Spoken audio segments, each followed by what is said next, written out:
action. What's going on, people? This is Controversial Topics, back for part number 2. Definitely got some great feedback off of the first one, so hopefully we can continue. Have another topic today. Hopefully we can get someone to hold this phone in the future. It's kind of difficult holding my arm out like this. Okay. But, You can hold it, man. All Alright, so today, man, we're going to talk about what does it mean to be a Christian. We kind of ended the last topic on that same note, so we just thought we'd share a few topics, a few thoughts about that. So, Terrence, you want to... Oh, man, he put me on the spot. Let's go on the spot. You guys got to know that we don't prepare for this. I got to stop meeting with this guy because he surprises me. Well, one thing we could definitely say, we really talked a lot since that last time about grace, and even with listening to different types of music, we're like, well, does that mean somebody is a Christian, or do Christians only listen to certain kind of music? And I think really that's not the heart of the issue. When we look in the Bible and we see just the way Jesus taught and the way some of the New Testament people lived their lives, is really more about a relationship with Jesus himself and about following him. And so we know, first and foremost, we have to believe in who he said he was. Mm-hmm. I think really that's the crutch of the Christian faith, and what it means to be a Christian is, what do you believe? And it's not necessarily about your actions and what you do, because we know that it's easy to actually do something, but that doesn't mean we actually believe in what we're doing. So I do believe also, though, that our beliefs and our faith really does determine how we live our lives. So I think that's one of the things that Jesus is after more than anything, is to start off in our hearts about what we believe about him, other people, ourselves, and those things, as they align with what he says, that really determines whether or not we have that kind of relationship with him. That's good. I don't know what else to say. I mean, you pretty much summed it up there. But I guess I would say be a Christian. I think it's important to really understand that what sin is, and when you really understand what sin is, I think what happens is you realize that you deserve to be punished. And when you learn that Jesus took the punishment for you, what that does to you, the way it humbles you and just blows you away, unlike anything you've seen before, it results in you being changed, because you realize what he did for you. I think the issue is that people don't realize what he's done for them, and so it's hard to accept what he did. You don't want to go to hell, so I mean, you might confess to be a Christian or get baptized or something, but more importantly, you should see what he did for you, and then understand how much he loves you, and that, I think that's what blows you away and causes you to desire to get to know him, this God that would do something like that for you. And that's where the grace comes in, like you were talking about, and what that's like, and you just grow from there. And so you realize, or you learn that, no, I'm not perfect, but he came to cover all the wrong that I've done. And so you kind of begin to live from a state of grace, saying, and he calls me righteous and holy and perfect because of what he did, not because of me. And then you strive to live like him. Yeah, I think that's good. I remember hearing it put this way once, that really, until you understand, there you go. Until you understand the bad news, you can't really understand the good news. And the bad news is, like you were saying, that all of us from birth, means there's no such thing as being born a Christian. You can't be born a Christian. Jesus said you have to be born again. So whatever point that happens, but really all of us were born separated from this holy God, and he did what was necessary to bridge that gap so that we could have an opportunity.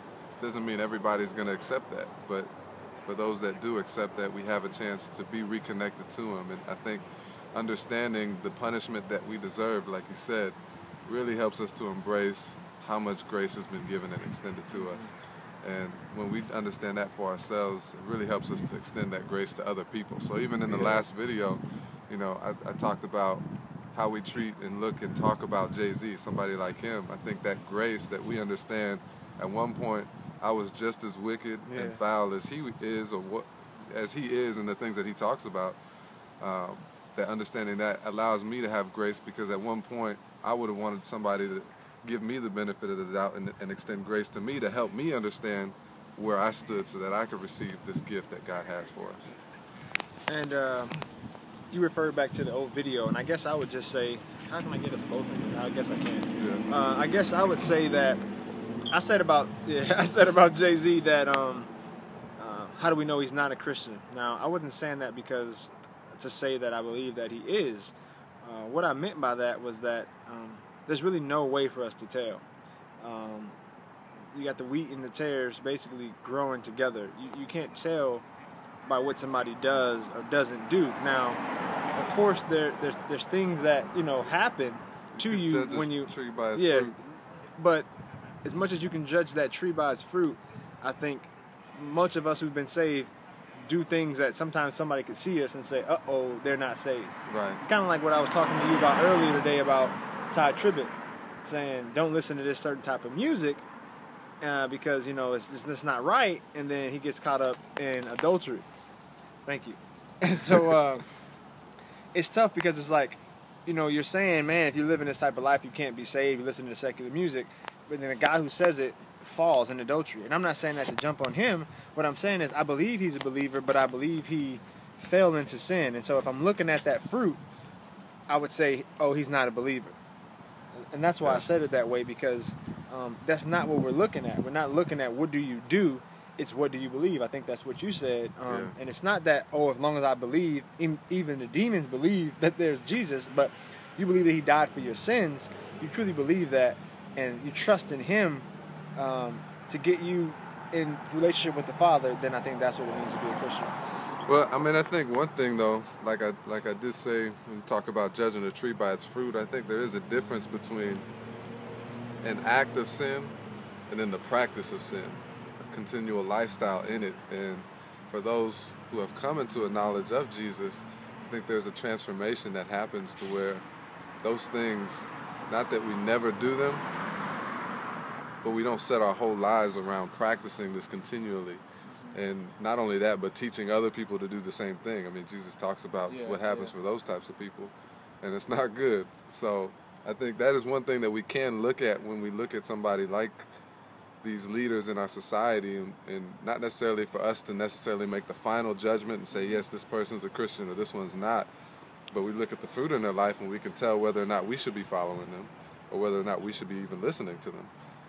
And I think that's something that's really key as well, is even though we can have the freedom, and Paul said all things are lawful, but not all things are beneficial. So even though we have the freedom to listen to any kind of music we want to, I think we need to be careful to say, my whole library, a CD collection or MP3 is nothing but Jay-Z, Kanye West, Lil Wayne. I mean, if that's all you're feeding yourself, and there's an issue with that as well, because there are messages and truths and beliefs that they have, quote-unquote truths, not untruths, that they're continually preaching, and if that's all you're listening to, some of that's going to affect you at some point.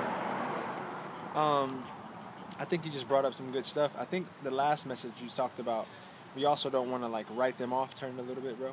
We don't want to write them off, because once you do that, remember you said you use the love for them and not wanting to witness. So I think we're going into something else right now, and so I think we should cut it, add that as a second if anybody wants to watch that one, and then we can just continue it on from there. All right, so we're going to wrap this one up right now. Like we said, this was off the cuff again. We just want to continue to share some of the thoughts and conversations that we have as believers, want to add to the body. So hopefully you all continue to enjoy these, and any suggestions, we're open to those as well. And we just want to continue to share our hearts and share the love of Christ with people. So hopefully you can hear that through our heart and helps you. All right. See you on the next one. All right. Grace and peace.